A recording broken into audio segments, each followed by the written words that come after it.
Hello chess friends, this is FIDE Master Valeri Lilov, and right now I would like to continue the investigation of one of the most commented and discussed scandals in the history of chess for the last couple years.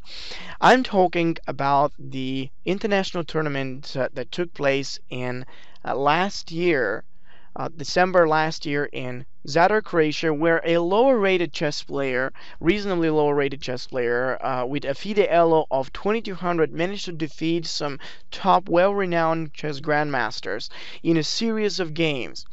What made that tournament and his performance so suspicious wasn't so much the actual performance, because we've seen many other tournaments in which players who were even less than 2200 defeated some grandmasters.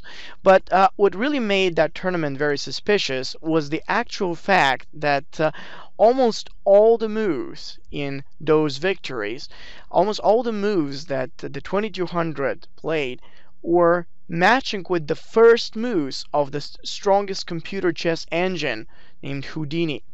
So this obviously made it very clear that some sort of manipulation took place in that tournament, and that's why with my previous two videos on that subject, I've analyzed the games together with some answers of the most popular questions and commentaries that I've been receiving these days.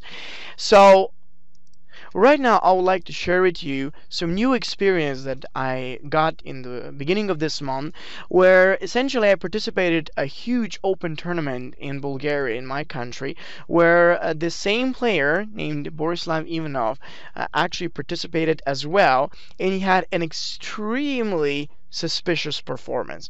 Now, I would like to guide you through and make a short recap from how it all actually started and what were the key reasons why I believe he cheated in some of the previous tournaments and what actually happened. First of all, I would like to make a short introduction to the individual rating chart from the FIDE website. As you know, the FIDE website is the website of the World Chess Federation, where we actually have statistics for all the ratings in games and introduce you to some of his most recent results, games, and other facts that were not known so far. Now, what I'd like to say is that Ivanov had the rating of 2200 for some time, and basically I'm not so much interested in how he did it. Okay, 2200 is a pretty big rating for some people, but I have to say that on a local level, that is not a rating that is really difficult to achieve. For example, last year he participated in the actual tournament in the Zadar Group B, where he played in the Group B, which was not the Grandmaster Group. The Grandmaster Group of A is what actually happened in 2012. So in 2011 he participated in Group B, and he had some real poor performance where you can see that he ultimately managed to defeat some 2000 players. He lost versus 2200. He lost versus an actual woman FIDE master with 2070. He had some very inconsistent results, and his rating dropped like 2.5 points from that tournament. So this is basically shows that his rating performance was around 2050, which ultimately is what I believe this guy's strength is. After that tournament, he made a little pause of chess for about 6 months or so. Actually, to say truly, it was for about 8 months, until the August tournament, an international open that took place in Tatavan. This is an open tournament that I've played myself earlier, in the previous years, and I know that this tournament is pretty good. It's not one of the biggest open tournaments, but it essentially has some very good players. And the truth is that he performed really poor out there. So it's obvious that when he didn't play for more than 8 months, maybe he was not in a good shape. Essentially, he won some 1800 players, 1900, and even a few, 2000 and 2100 old master. But basically, we have some extremely bad performance in the last 3 rounds where he lost versus 2000, and once again we do have some pretty bad rating performance, like 2454 is, I believe, what the rating performance is. So nevertheless, what's quite interesting is the next event. Now what we have next is 15 days, or maybe like about a week or so. I'm not sure how much was the gap between this tournament, the international tournament in Tatavan, and the big chess festival, an amateur chess festival, the third Balkan amateur chess festival, where he participated, and he started with the loss against a player who I know and who told me about that game. We see a 1900 who defeated him in the first round. And this is where I believe the actual manipulation takes place, because we have some amazing games. Now, I've actually heard about the games, and I know that he was destroying everybody in a really perfect manner. He managed to take 7 out of 7 after the first terrible loss. He took 7 out of 7, defeating every possible master in that tournament, and actually scoring in a great way and taking a huge money prize from that tournament. Some people commented about that event, and they said, we don't know why you would cheat. And this is, I mean, what's the reason? Obviously, in some way, I believe that the first essential reason for such cheating is actually to get rating points and obviously to get some money prize. So we have an amazing performance, 7 out of 8, and I believe one of the first places in that tournament. Going back, essentially we can see the next month, so he was quite enthusiastic from the success that he had with the possible technology of cheating. So he participated in 2 rounds of a strong open tournament where probably something happened, because he won the first game against an 1800 and then he lost one game, after which he dropped from the tournament. It was the Sunny Beach Open, where I've played many times. So he only played a few rounds there, 2 rounds. I lost against the Grandmaster, and that was a pretty bad loss, actually. I believe he lost in about 20 moves or so, and then he dropped the tournament. After that, the next event where this player took place was the National Students Chess Championship, which took place in Sofia, the capital of my country, Bulgaria, where ultimately started again very badly with actually 2 draws versus an 1875 and 2005, and then 2 amazing victories, which I was able to analyze in the first video, versus 2 strong international masters, Kukov and Enchev, who lost in a terrible style. I mean, like, essentially that guy just outplayed them with, I would say, 95% of the computer moves. I've made some analysis in the first video about that, and we do have a clear verification that cheating took place in these 2 games. There's just an impossible way of beating 2 international masters. He actually didn't beat them. He outplayed them in a computer style fight with the first match of the moves to the main engine. Okay, so I'm just telling a little recap of what I've discussed so far in my previous videos. I would like to give some new information, but we're going to get there. Just want to make sure that for those of you who didn't have the time to see the whole 1-hour video of the previous analysis that I've made, actually it should be around 1 hour and a half, because I made another 30 minutes for the second video, which was the conclusion.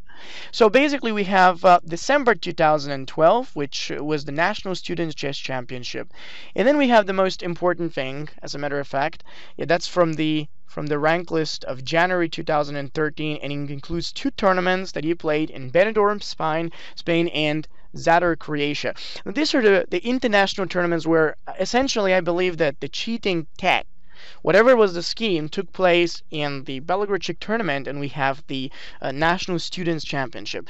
Those were perfect attempts to use the cheating technology, because the results were amazing, and essentially the first place and the brilliant victories were there. So cheating took place there. I've analyzed that, and we're not going to go back to that. Now, when it comes to international level, we have 2 tournaments that were essentially one of the first tournaments that he was having to play in about a year or so. And first of all, we have the Benidorm tournament, which was a tournament that he participated under 2300. That's a very important thing to mention, that the Benidorm tournament had a very high prize for the first places. Now, the games from that tournament are available in all the major databases like Mega Database and some others, and you can actually see that in all the victories, there were just perfect victories.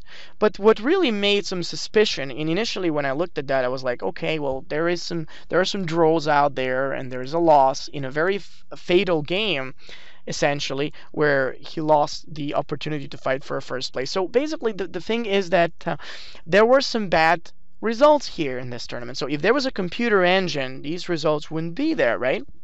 Now that made me to really look deep into those games, and there is something very interesting that I've actually found. In those games, I'm going to show right now some examples of those games. We do have some completely winning positions that were lost with some extremely stupid mistakes. And we talk about moves that don't have any logic at all.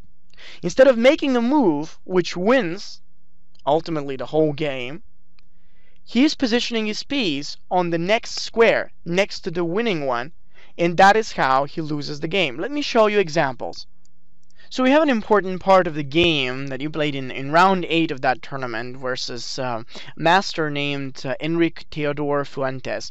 So basically he had an advantageous position all the time, and as Houdini 2, which I believe was used for that tournament, suggests that white has to play rook takes e8, bishop takes e8, rook e1. You can see that all these moves fit in with the first match of the engine, especially rook e6. So he was able to really advance his advantage in a totally computer type way. Queen e2, bishop f3. But what's most interesting is that in this position where black just plays the move of d4, ultimately attacking that knight, any single move wins. And I'm literally saying any single move wins. Even if white gets to play the move of knight d1, he still has an advantageous position, which is of course completely logical, because the move that is supposed to win could be either knight e4, which is personally the move that I would choose. If the rook is taken, there is knight takes g5, a double discovered check, and okay, there are some forcing checkmates. As the computer suggests here, it's not even too difficult to calculate it. Instead of that, what you realize here is that white plays the move of bishop g4, which makes totally no sense. From any point of perspective, that move doesn't make any sense. Really doesn't. When the pawn takes the knight, there is no rook takes f6. Now, there would be some sense if there was rook takes f6, but that move really doesn't lead to anything. It's pretty simple to calculate that there's only one check. And yet, what's quite interesting in here is that you realize that with the move of bishop h5 check, white would have won the game immediately. And that's, I believe, the move that he wanted to do, but he didn't. Why? Because to me, and many chess players and masters actually admit that, the cheating took place through the so-called sensor mechanism. Sensor practically means a device that provides certain sounds or certain signals. For example, we can say that 2 little beeps from a phone or any other device, maybe even a vibration, means the number 2. Then we have 4 little signals that basically mean the number 4. And it's very clear that this pretty much means e2 to e4. Now, for any chess player who knows the rules well, you will know that ultimately the number of the square that the piece is located to the number of its destination is more than enough, so we know what move to make. And so I believe that probably because it was a very critical point of the game and he was already tired, probably after more than an hour or two, depending on what was the time of the game. Probably that was the final stage of the game. He was probably tired, and maybe there was some other side factor that I do not know about.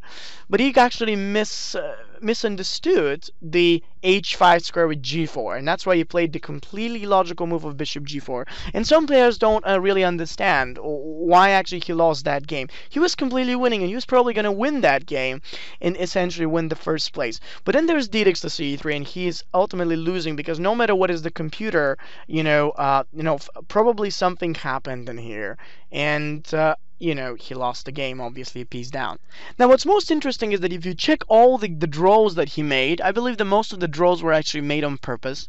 And the whole idea of that was really to sort of hide the actual computer help for the most important games like this one. If he had won that game with the bishop h5 that wins, then essentially the game would have been winning. Once again, for those of you who didn't really realize how bishop h5 wins, I want to show.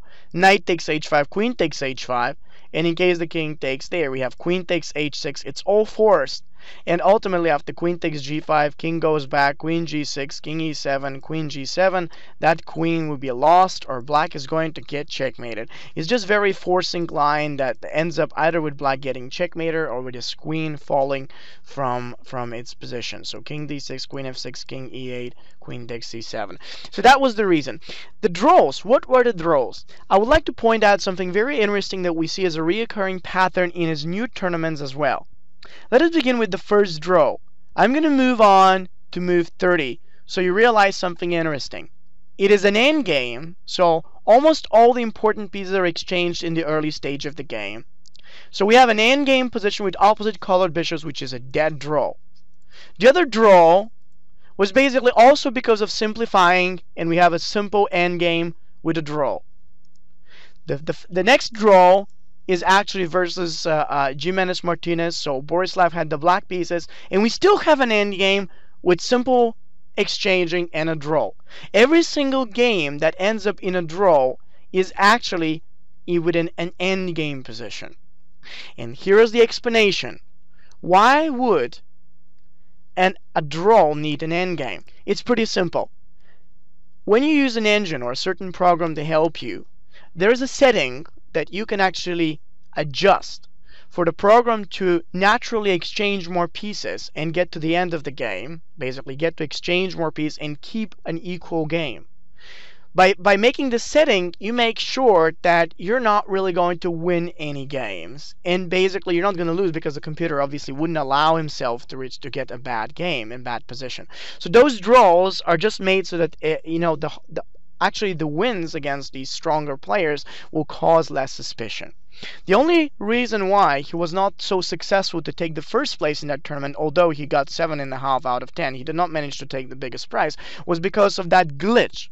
I would say that the bishop g4 in the game that we saw instead of bishop h5 was a glitch. So either the move was transmitted wrongly by the operator, who instead of h5 actually mentioned g4, or it was simply that he was tired and he misread the signal incorrectly. In both cases, we do have a clear indication for cheating. Of course, some people will say, okay, but Valeri, prove it. You see, I do not think that I should try to prove it, because this video simply illustrates my opinion together with the opinion of many other strong players who have the same way of thinking. And that idea about the censor was just first of all, it was a suspicion of mine, but then it was confirmed by many chess players, and some of them were renowned masters and grandmasters, who actually told me that this is the way has been cheating in all these tournaments. So the bishop g4, bishop h5 is easily explained by that. And this tournament, the Benidorm tournament, is also well explained in that direction. Now then we reach to the Zadar tournament, in which basically he managed to defeat all these grandmasters. And there is, however, one very strange thing here. We have round 8, where after a perfect performance in defeating some top grandmasters, we have a loss against Grandmaster Borky Perdovic, which was a pretty terrible loss, as I've covered in my first video. And he lost that game by just getting completely hammered. Back at the time, they said that during the game with Grandmaster Perdovic, there was a search that took place. Essentially, during that search, they asked him to take off his shirt. Actually, he asked himself if he can take the shirt off so that they can see there is nothing out there. And they didn't find anything, after which essentially they let him play. And he says that the arbiters even apologized for him for that, on doing that. Nevertheless, he lost the game, and the next round, essentially, he won in a beautiful style against one of the strongest Croatian grandmasters, Grandmaster Saric. Now, what I want to mention, especially with my latest observations of the local tournaments that the master, so to speak, the computer master, I would say, Ivanov really played, I would like to say that he is using an engine only in some games. And actually, you can ask me why is that, and I'll explain that a little later. But for now, let me say that. To me, what happened is that when he got this perfect score, ultimately by winning all these games, then after round 7, there was this suspicion on what is happening and how does he really defeat all these grandmasters in such a brilliant style, because all the victories, as I've covered earlier, were in beautiful checkmating attacks within 20 to 30 moves. You just can't do that. I've played against many grandmasters myself, and you have to remember, no matter what is the rank of a chess player, making a 25-30 move defeats against top renowned grandmasters with brilliant attacks in games that were not so theoretical. This means he actually made those attacks in the middle game, so he completely outplayed those grandmasters. Would have been quite unrealistic, even if there was no one match, such a big match with the moves with the first line of the computer. But when you add the first line match of the computer program of Houdini, then it becomes extremely suspicious and, in my opinion, a very good proof that cheating actually took place.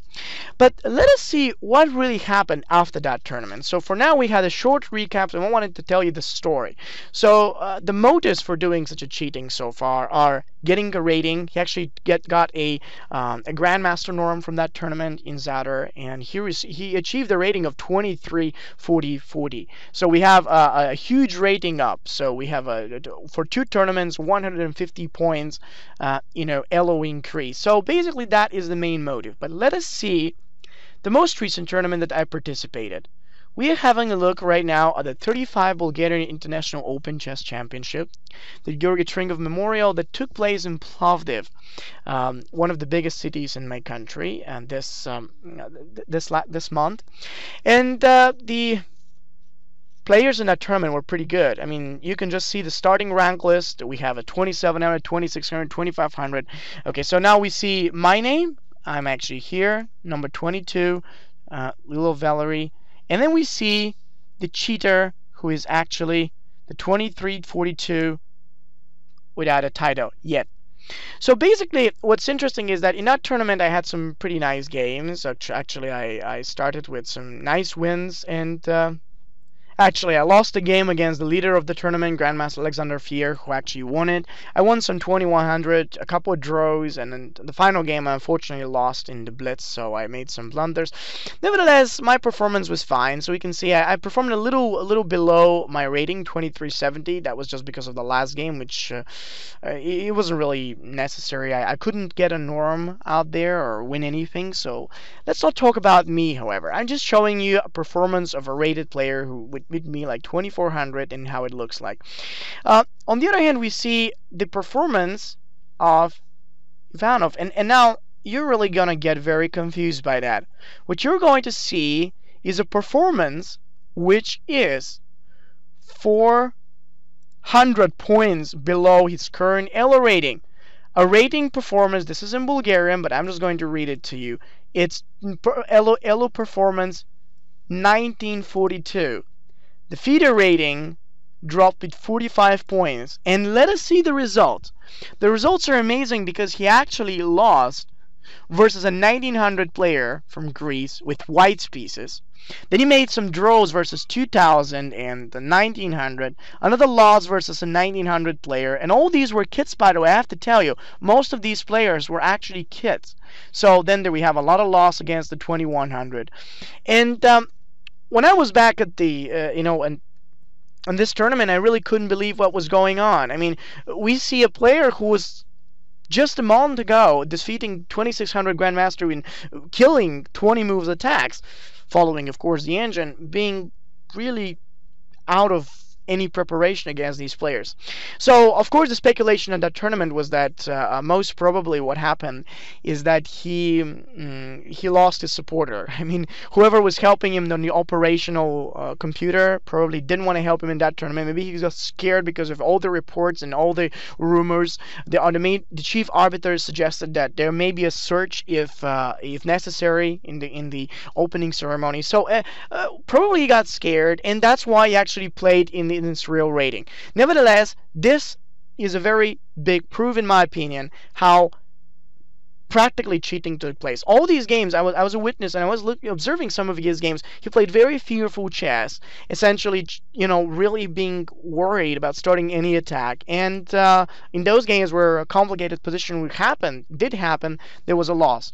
Unfortunately, he played on the two low boards. Like we have a board 40, board 50. So the games from that tournament were only entered until game 20. So this means the first 20 boards were were entered in the computer in the database, and after that, nobody really entered the games of the other players. So I don't have the games from that tournament, although it would be really interesting to discuss them if at some point I get access. I was able to witness some of them, though. I was looking at them live, and I just saw he was just getting hammered by 900 players when he was white. As a matter of fact, what's quite interesting is to see that his losses were with white against 900 players who were children. This is really amazing. So basically, that tournament made me believe that he probably intended to cheat, but there was just no chance because whoever was helping him really did abandon him, and that was the reason why he performed so poorly. So this was the main reason why he lost so many points, because he was actually playing for his actual L strength, which is around 2000, to be honest with you. That's what you can see from all the games that he played previously, and all the games in which obviously he did not follow the computer first line suggestions.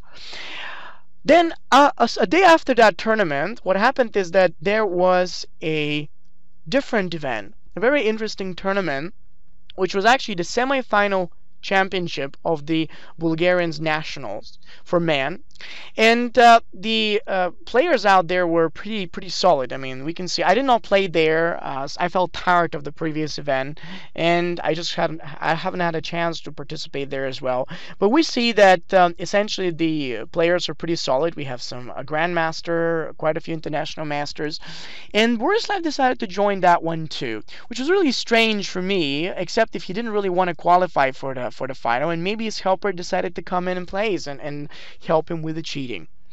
If we see the actual final ranking cross table after the 9 rounds, we'll see that he really took the 8th place, which makes a lot of sense given that there were other 23 and 2400 who were behind him. But if you actually see the individual results of him, you're going to see something very interesting. You're going to see a few draws against pretty solid players, a win against an international master, and a few draws against pretty weak players too. 2040, 2043, he's making draws. And that really made me curious. So I looked for the games, and fortunately this time, as opposed to the Tringov Memorial, just the previous tournament, I was able to find the games, which made the case even more curious from my perspective. Now let us carefully examine the games which he drew and the wins that he had against the higher rated players of that tournament. We're going to start with the first draw versus 2000 player that he played. So I'm going to start as usual my actual engine, Houdini 3, so it's loading, and essentially Ivanov had the white pieces in this game, so I'm just going to skip through the opening because for my first video, some people just said that one of the weak parts of it was that I was showing the opening and maybe some computer moves out there when there was actual theory. I was just giving some suggestions to why I believe that certain moves are good or bad and why a computer help could help in finding certain moves. So I'm actually going to skip the opening in this stage, as the theory here really doesn't matter. What matters is that the game, as it went, had something very interesting, something had to do with quite a few of the games that we saw in the Benidorm and in the draws out there. You remember when I said that when he wants a draw, he actually makes positions that are a typical end game, and then the draw is easy? Now something similar we saw here. The game that actually happened in a draw, I'm going to save some time and just show that it was a drawish endgame, and we have a draw against the 2000 player. If you see the other games too, another draw versus a 2000 player. Okay, when in an endgame, actually this is the same game, so we're gonna see some of the others. This was against the international master Kukov. We have a draw in an endgame. Okay, then we have International Master Anshiv, so we have a draw again in an end game. So you can see it's really easy to set up an engine to fight for draw and go for end games. It's really easy, and that's how you make sure that you won't get suspicious when you win games. But why would he make draw against 2000? That just doesn't make sense. What's the point of that? You make draws against 2300, you make draws against 2000, and on that tournament, actually, the main goal was not to win any money. Well, for difference than the Open tournament in Drinkov Memorial, here it was the first 6 who participate, actually, and then the first 6 places give a direct qualification to the final championship for men. So he actually needed to beat the weaker players and then probably win the stronger players. And then we have a really interesting game that happened against Grandmaster Bertanov, actually International Master Bertanov, rated 2430, which was totally a computer type. I mean, Cheetah was back in action with a really interesting game where there was no exchanges, and he actually decided to win this game. So basically what we have out there is the exchange, castles, queen b3, and so we are done with the opening. So I encourage you to see the upcoming moves and what really happened. Black made a very typical move of b5, which sort of opens up the b line and gets him ready to attack through it. White, of course, takes the pawn. Black plays a6. And now, obviously, if you play against a computer program, you just need to know that sacrificing a pawn is equal to signing your death sentence. The computer is always going to find a way to prove that the extra material is more important than the compensation with sort of tactical methods. And now, let's have a look. Black exchanged, white takes back. Just see the moves that Ivanov played and compare them with the first line of the computer. Basically, we have knight g5. This is the first line. Then we have king takes g2. Bishop to c3, the first line. Then we do have rook a5, which is the first line again. Queen takes to c4. We have queen c6. And now some people say, but Valeri, queen c6 is not the first line, isn't it? It gets the first line. It's now the second line, but it soon gets into the first line. And it actually matters also what type of computer. Now, some people say, but Valeri, I analyzed it on my own computer. It was not the first line, it was the second line or the third line. Keep in mind, it's very important to see what computer was actually used, and not so much the engine, but the hardware. You see, there are some computers that analyze with 3 cores. I actually have started 3 cores on my Houdini right now. But there are some laptops, pretty old laptops, that use only 1 core or 2 cores. So I don't really know what was the hardware that he used, and that's the reason why, essentially, there is a difference in the hardware. So if some machine has more cores, this means more processors, more CPUs, it will obviously calculate the variations faster, and some line can turn from the third to the first place depending on the speed that the computer calculates it with. Also keep in mind that right now we're analyzing for about 10 seconds, and during the game the computer that Ivanov used had probably a chance to calculate into position for about 15 minutes because actually he had that time. So ultimately we see that even the endgame was played in a brilliant way. Soon after there was the exchange of queens, and almost every move fits in with the first side of the computer. We have rook c6 that is played. We have rook takes b6. If you're looking at the position, listening to me, and looking at the same time at what basically the computer says in his console that I've started, you're going to see that every single move really fits in with what is actually said there. Is that normal? No. It is not in that sequence. You see, there are always certain moves that just can't be played. And I don't want to say which move shouldn't be played by a human, because there will be immediately some of you who will say, oh, but Valeri, I'm going to play this move myself. This is almost the same, which I like to say when I see the games of Carlsen.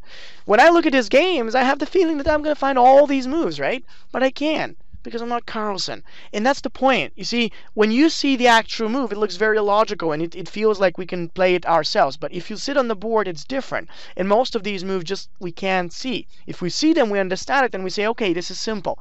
But you know, some of the most brilliant things in chess are actually the simplest things.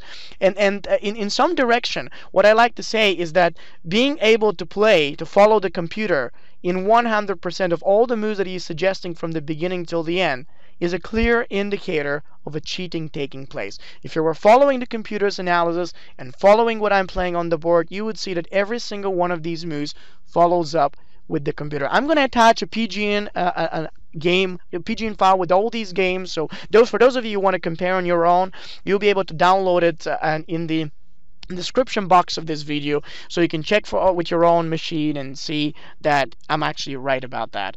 Strangely, after that win that he had on round 5, everybody started speaking that the cheating has started all over again. In the next round, everybody was waiting the next round because he was playing against a grandmaster, pretty famous grandmaster from my country, and Borislav had the black pieces in this game. What's very interesting is that in this game he did not use an engine. And I can actually start the engine, so I just prove it to you. But basically that is answering, in my opinion, the question why he wasn't found, nothing was found during the search in Zadar on round 8 against Grandmaster Perdojevic. Before I answer that question, though, I would like to show you the game. So Borislav had the black pieces in this game, and the game developed normally. I mean, here we see some computer moves, and the computer suggestions really stop up to the move of bishop to a3, where he's starting to play moves that the computer doesn't even suggest in the first place. Maybe bishop a3 is okay, but now bishop to the g6 is totally logical, and I mean, from point of view of a strong player, because the bishop is going to go, be attacked, and the weakness of the light square is pretty obvious.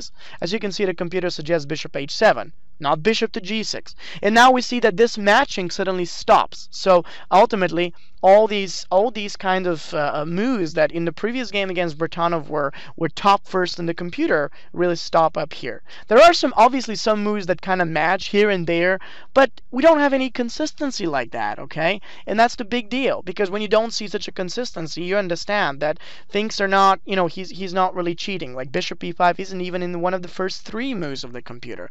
So we realize that this game was played on his own. He still kept an equal type of position, but okay, just in the first 20 move, everybody can keep an equal position against a strong player. So however, I do want to say that in this game, he didn't use any devices, and he was playing on his own. At least it looks like it. The thing is that later in the game, when the position got a little more complicated, I do want to admit that there were some strong moves, but again, they were completely human moves. Like, for example, after rook c7, queen c2, many of those moves were pretty logical for a player from his rank, 2000 player. I mean, that's what I believe his real strength is. Except of queen a2, which looked like a very good idea with the move of bishop takes b4 that he made, but honestly speaking, that was a typical mistake. After queen a2 and then bishop takes b, white had the chance to involve his knight into the game, and ultimately that was the reason why his position got bad. We see a lot of inaccuracies by both sides, by both him and White. White, however, played much better, and obviously he utilized his knight and the queen, and with all of these moves, we see another type of mistake, setting the queen on a hanging square, where White could actually have a chance to attack it with the knight, and as Houdini recommends, basically, that's one of the other reasons why he didn't use it. Basically, black is going to lose his rook here, or get checkmated, so we realized that things are going pretty bad, and shortly after, he was even losing that endgame as well. So with this, I wanted to say that this was a game that he really didn't use a computer. Now, what was the point? That was the most critical game. Right, but I think there was something else. When there was these rumors that he was using an engine all over again, I believe he got scared, just the same way as it actually happened in the Zadar tournament. When all the chess players started talking that he is using on a computer, he started being afraid that a search may take place. And that's why I believe that in round 8, where they did not find anything, and he lost the game in less than 30 moves, he simply did not have any devices on him. That's the simplest explanation why nobody found anything. Because on that game, he was expecting, or he was warned, that most probably a search will take place. And he just took everything off and went to play the game on his own. Of course, that meant that he will lose it. As well as this game, it meant that he will lose it. But that's what happened. And of course, nobody was able to find anything on him. That is the way how I explained to myself why things didn't go in the way most chess players find. What else I would like to say about that? Well, the upcoming games were pretty interesting. He made a draw against a 2000 player all over again in an endgame, which is pretty strange, but okay, we have a typical endgame with a lot of exchanges, making a draw, a game that he won. And then, here we go again. This is a computer game. Now, some people say, Valeri, you're starting to overact a bit. I mean, don't you think? It's like, take a look at yourself. I mean, you're saying that he's making draws, illogical draws against lower-rated players and beating the higher-rated players. What's the logic? Well, you see, in my opinion, the logic is very simple. I do have to admit that in all these tournaments that we've seen, except for the Belgrade Czech tournament, Open tournament, I believe that he's playing on his own against the 2000 players. I mean, probably most of you kind of got that already, because it's impossible to have such a consistent draws or losses versus 2000 or below 2000 players and do them in such a way. So we realized that he probably wanted this tournament to finish as fast as possible, so he made draws against those weaker players, and I really don't know what's the logic behind it.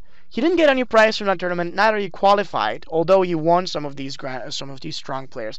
But one pattern was very clear. We see that he was playing against the 2,000 players on his own. Maybe that was his pride, saying you've got to beat these 2,000 players on your own. You can't cheat against little boys and little girls. You got to beat them yourselves.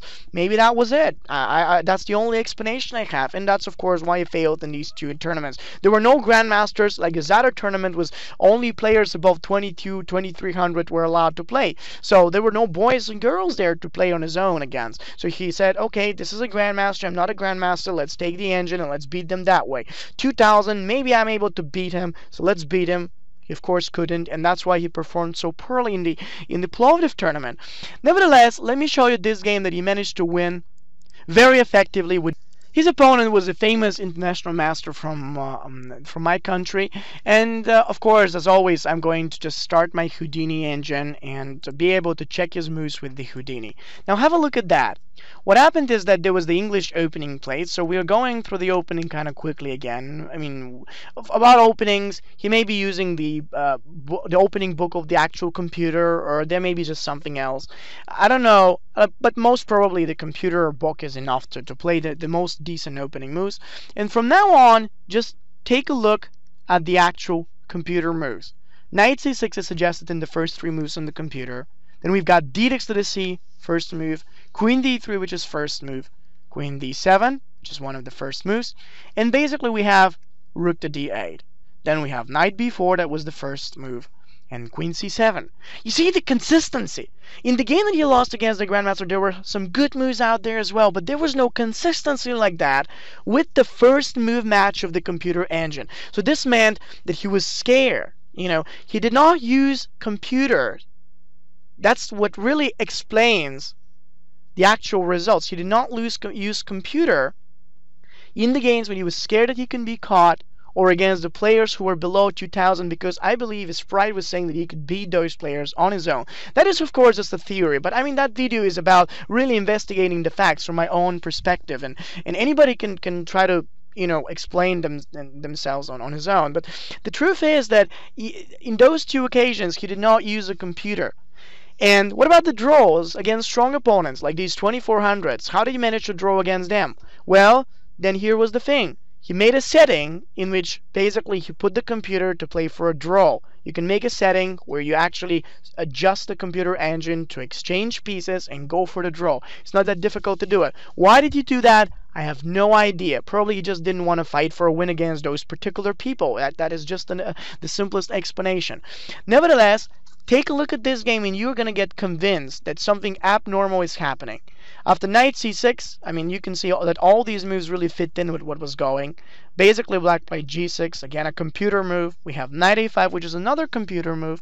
And with that computer move thing, we really have a lot of things here. He didn't even make sure that he makes moves on his own. He was following straight to the first suggestion of the computer. Like, for example, still from the very move of queen to d, actually, here we have d6 to the c, or knight e6. Knight e6 is the first move of the computer. Actually, the second right now, but it comes first shortly. Then there is the move of d6 to c, which is the first. We have queen d3, which is the first.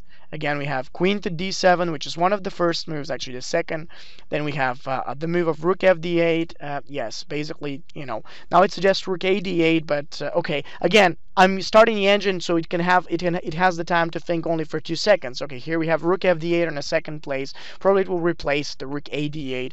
It really doesn't matter. Then we have knight b4, first place. Then we have queen c7, first place of the engine too. Now some of you may feel a little annoyed by this first place, but yeah, I really want to show it. For those of you who can't follow the position in the engine, here we go. a3, knight e6 is the first place of the move. Yes, these moves look logical, but it's just impossible to follow them in this order because there are hundreds of other moves too. You see, it's like to say that one can perform a perfect calculation just like a computer in the same amount of time like a computer and in the same particular way. That's not possible because humans think differently. And that is why it is impossible for any player, and it hasn't been done since. Nobody, even the greatest world champions, have not been able to follow. I mean, okay, we have knight a5, which is the first move, queen to c6. So what I was saying is that nobody was able to follow that high consistency of first line moves towards their own game. We do have h5, which is also a move that the computer is suggesting. And here I'm not talking about logic. I'm just talking about moves that were really suggested by the computer. And every single move that he plays is on the top 3, usually the top 2 of what the computer is suggesting. Now, White is making a mistake by sacrificing a knight, which looks very nice. Essentially, however, this is a big mistake against the computer program because, again, as I said earlier, sacrificing against the computer program means that you just get a piece down and the computer finds the most precise moves, like c4, which is one of the first moves again. And actually, there was c3, then Black played bishop takes a3, taking a completely unnecessary pawn, still winning after that. And after f takes to the g, then the computer found bishop to c8, which is a brilliant move again. Then we have rook to g7, we have b4 that is happening, c2, and as you can see, this was a complete disaster for White, who was a pretty strong international master, but he lost just because Black followed every single one of these moves that the computer suggested. There were some more moves, and obviously Black won. So that's amazing, right? I mean, in one game he's losing terribly, in which so many mistakes, and in another game he's actually making all these first line moves that defeat any kind of player, especially an international master. And then of course we do have a final draw in that tournament, which is, guess what, an endgame. Didn't I say that? Here we have an engine that is going for the draw. That is simply a nice setting. So what did really he achieve of these last 2 tournaments? What did Ivanov really achieve? The only thing that he actually achieved was that he lost 45 points of the first tournament. He got a couple extra points, a couple only, on the second tournament, and he did not qualify for the finals. So what was the real reason for this? Obviously, the helper was there. He was helping in some games, and some other he couldn't. It wasn't helping. What was the point? Was he too afraid that he was really scared to play all these games on his own, and because he could lose? That certainly happened in the first tournament, because he just didn't want to use an engine against the 2000 players. Or maybe he just wanted to make sure that he doesn't get caught, so he was just kind of changing. Sometimes he was starting the engine to just make draws. Sometimes he was playing on his own. Sometimes he was using an engine because he wanted to win particular opponents. I really don't know, because I believe that it doesn't make any sense. We have a clear indication of cheating. And yet, if it was a really smart cheater, if we had a smart pattern, we would have seen a complete defeat of any of these 2000 players, who would lose very quickly as normal. I showed you my own results. I do not let such kind of players to really win me. And at the same time, we have some extremely powerful defeats against international masters or players from high class who are just hammered in the first 30 moves or so. Whenever he wants to make a draw against them, he just exchanges the pieces and that's it. An international master is nothing. I can always make a draw against you. My point, or my own explanation of what happened, is that basically there were 3 things he was doing in these tournaments. We're not talking about a Zadar tournament, but we're talking about the 2 latest tournaments in my country. The first thing is that he did not use a computer in these 2 occasions against players below 2200, and in games in which basically there was a suspicion and a high risk that devices can be found, after which of course he's going to get banned. So he did not use a computer in those games. In other games against particular opponents who he knew or he just didn't want to fight against, he actually decided to make a draw by setting the engine to make situations with a lot of piece exchanges, and the draw was definitely clear. So in those games he made that. And of course, when the games which he wanted to win, or for different reasons, he was starting the engine. Pretty much the message is, I can play him on my own whenever I want to, I can make a draw whenever I want to, and I can beat anyone whenever I want to. That's what he was actually telling to us. For those of you who are thinking that maybe I'm just bluffing or making this all up, take a look at the games again. Really see the difference between the games that he lost, the game that he made a draw. You're going to see a reoccurring pattern all over again. And that is what I've actually found and seen on my own during this. It's not because I do not like that somebody won Grandmasters or somebody wins in such a crushing way. I on my own have a lot of crushing victories like that. But the thing is that when you play chess, you really want to really defend your skills. People work a lot to get where they are. 2600 Grandmasters work all day long, for 10 hours, for 12 hours. When they go to an international tournament like the one on Zadar, they want to use that preparation in order to outplay their opponents, in order to really do their best. And then there is someone who has not studied anything, who has no practice. He doesn't have even the level of play, as you can see from the lower rated games. I mean, it's impossible for a strong player to lose or get such bad results against 2,000 players. So basically, we see someone who has no experience, no level, no skills going there, starting on the engine and just defeating those highly skilled chess players. Because obviously the computer programs are the strongest, and there are only a few grandmasters who can actually defeat such players, such computer programs. So we realize that the whole message of this guy was that as long as an ultimate solution for electronic devices and certain jammers are not really taken in place, this kind of problem is going to reoccur again and again and again, and this is just the beginning. So my actual analysis concludes that cheating took place, especially with the latest results where we see some terrible games, some games in which he definitely wanted to make draws, and some games in which he purposefully cheated because he wanted to win them. So we realize that there are many different reasons, many different proofs. It doesn't need to be a proof like they catch him on place, although that may happen in the next months. But essentially, I think the point is clear. So I thank you for watching this. It was a little longer, so I thought to make it a little smaller, but again, I wanted to really be clear and say all that I have to say about my investigation, what I was able to discover during the last weeks and months.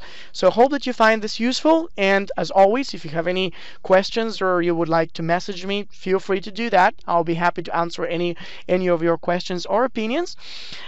As well as you can subscribe for my channel for my upcoming videos on interesting chess events, questions, or other matters connected to chess. Thank you again.